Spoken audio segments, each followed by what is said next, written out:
నంద్యాల జిల్లా డోన్ నియోజకవర్గ ఉమ్మడి అభ్యర్థి కోట్ల జయసూర్య ప్రకాష్ రెడ్డి టీడీపీ పార్టీ తరపున నామినేషన్ దాఖలు చేశారు.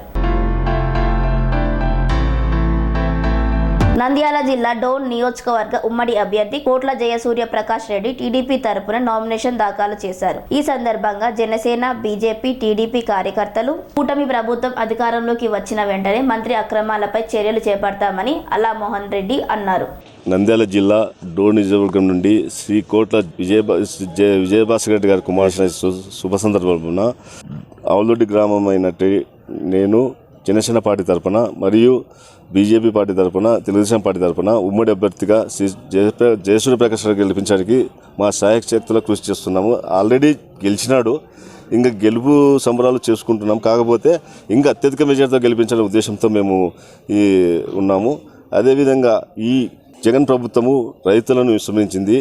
రైతులను విస్మరించిన ఏ ప్రభుత్వమైనా కానీ ఖచ్చితంగా నాశనమైపోతుంది. రైతు అనేవాడు ఒక్కడే ఈ ప్రపంచంలో నీతి నిజాయితీగా బతికేవాడు. రైతు ఒక్కడే ఎక్కడ అన్యాయం కానీ ఏమి కానీ ఒక సొమ్ము కానీ తీసుకోడు. రాత్రింబవులు ఎండలే వానల చలి లేకుండా కష్టపడితే వచ్చే పంటతో ఆ పంటనే చాలా మంది తినాలి. వ్యాపారస్తులు అందరూ రైతును మోసం చేసి రైతు ద్వారా బతకాల్సిందే కానీ రైతు మాత్రం ఎవరికి మోసం చేసేది. రైతు అల్ప సంతోషి. ఒక్కసారి పంట వస్తే ఇంకా అబ్బా ఇంత పంట వచ్చిందని విరిగిపోతాడు. తర్వాత 5 ఏళ్ళ వరకు అతనికి కరువు కాలం ఉంటుంది.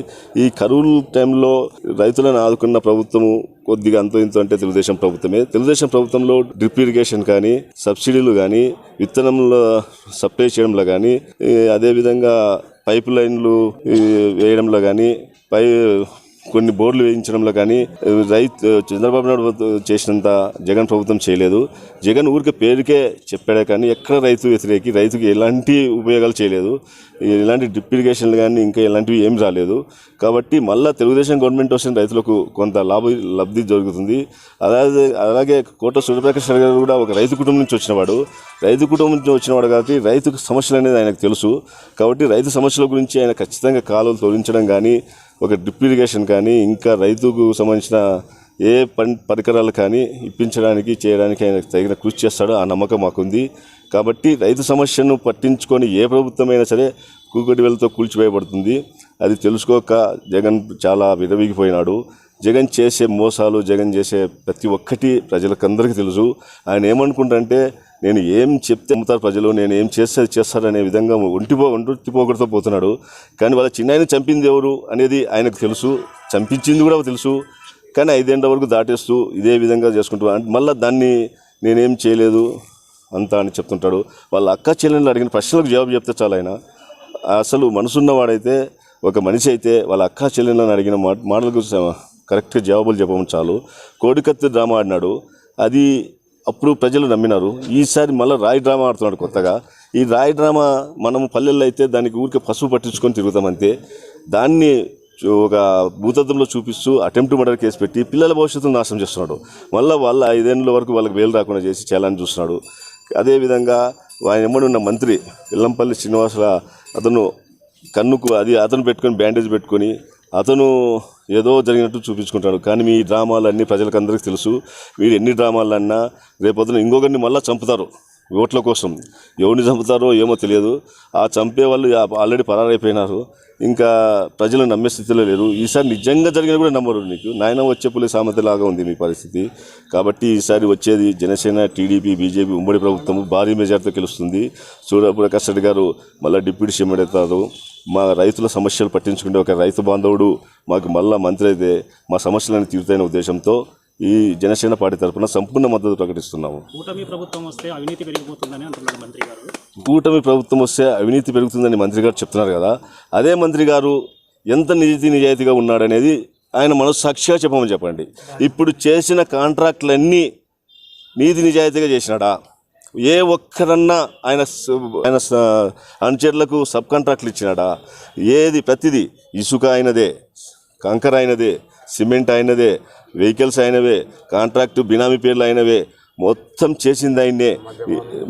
ఇవన్నీ చేసి ఈరోజు అవల్ల సంపాదించుకొని బిల్లులు రేపు మా ప్రభుత్వం వస్తే అన్నిటి మీద ఎంక్వైరీ పెట్టి ఎక్కడెక్కడ ఏమేమి బిల్లులు చేయకుండా ఎన్ని చేసుకొని తిన్నాడు, ఈ కంకర మిషన్లు లైసెన్స్ ఉందా లేదా, ఈ ఇసుక ఎక్కడి నుంచి తోలినాడు, ఈ సిమెంట్ సిమెంట్ ఫ్యాక్టరీ లోకల్ ఫ్యాక్టరీలో నువ్వు పెట్టింది ఒక సిమెంట్ ఫ్యాక్టరీ నువ్వు కొన్నావు. అదే సిమెంట్ ఫ్యాక్టరీలో లోకల్లో ఎవరికన్నా ఒకరికన్నా జాబ్స్ ఇచ్చినావా? ఓన్లీ బీహార్ వాళ్ళని తీసుకొచ్చి నువ్వు పెట్టినావు, కానీ లోకల్ వాళ్ళకి జాబ్ లేదు. దాని మీద కూడా ఈరోజే మా ప్రకాష్ రెడ్డి గారు స్టేట్మెంట్ ఇచ్చినాడు.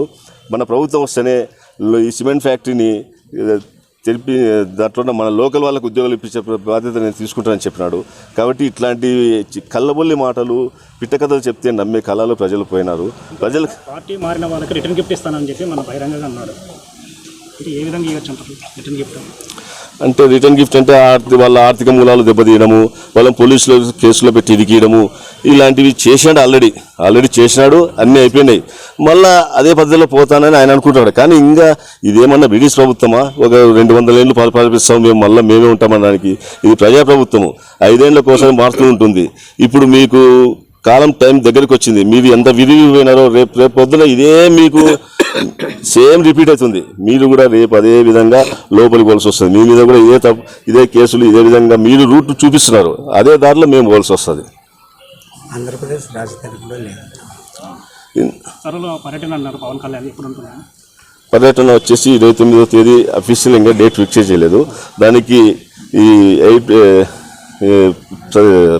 మీటింగ్ జరిగే ప్రదేశం హెలికాప్టర్ దిగే ప్లేస్కు దాంట్లో పర్మిషన్ వస్తేనే డేట్ ఫిక్స్ అవుతుంది. డేట్ ఫిక్స్ అయితేనే భారీ ఎత్తున జన సమీకరణ చేస్తూ దాన్ని సక్సెస్ చేస్తామని తెలియజేస్తున్నాము. అదేవిధంగా ఇంతవరకు మన రాష్ట్రానికి రాజధాని లేదు. పిల్లల భవిష్యత్తు కూడా ఘోరంగా ఉన్నది. పిల్లలకు ఏం చెప్తున్నాం మనము అంటే మర్డర్లు చేసేవాడు, ఆర్థిక నేరాలు చేసినవాడు, ఏదన్నా మోసాలు చేసిన వాడు అయితే సీఎంలు అవుతారు, లేదంటే మినిస్టర్లు అవుతారు. కానీ నిజంగా నీతిగా కష్టపడేవాడు సీఎంలు కాలేరు. అంటే ఆ విధంగా మన సందేశం తీసుకుపోతున్నాం. అంటే ఇలాంటి వాళ్ళని గెలిపించుకోవాలనేది మనకు అంటుంది. నెక్స్ట్ సీఎం ఈయనగినైతే నెక్స్ట్ మన రాష్ట్ర పాఠ్యాంశంలో జగన్ యొక్క జీవిత చరిత్ర పెట్టినా అక్షరపలసిన అవసరం లేదు. ఇలాంటి జీవిత చరిత్రలు పెడితే మన పిల్లలకు మన భవిష్యత్తులో ఏం చెప్పాలంటే అరే అనురాగానికి అమ్మ ఆదర్శం, ఆరోగ్యానికి Shri Sai homeo stores and clinic. అనుభవం, అర్హత, అంకిత భావం కల డాక్టర్లచే చికిత్స. అన్ని రకాల ఆరోగ్య సమస్యలకు నమ్మకమైన ఎంపిక Shri Sai homeo stores and clinic. Diabetes, కీళ్ల నొప్పులు, సయాటికా, వెన్నుముక సమస్యలు, థైరాయిడ్, నిద్రలేమి, మానసిక సమస్యలు, ఋతు సమస్యలు, అన్ని రకాల దీర్ఘకాలిక వ్యాధులకు ప్రత్యేక హోమియో వైద్యం. అందరికీ అందుబాటులో అంతర్జాతీయ హోమియో వైద్యం Shri Sai homeo stores and clinic. మీ ఆరోగ్య సమస్య ఏదైనా ఇప్పుడు పరిష్కారం సాధ్యం. సైడ్ ఎఫెక్ట్ లేని వైద్యంతో సంపూర్ణ ఆరోగ్యం కొరకు సంప్రదించండి Shri Sai homeo clinic and stores, Bhavani Nagar, Ambedkar Nagar road, old Alwal, Secunderabad. సంప్రదించాల్సిన ఫోన్ నంబర్స్ 9000751751 మరియు 9000422525.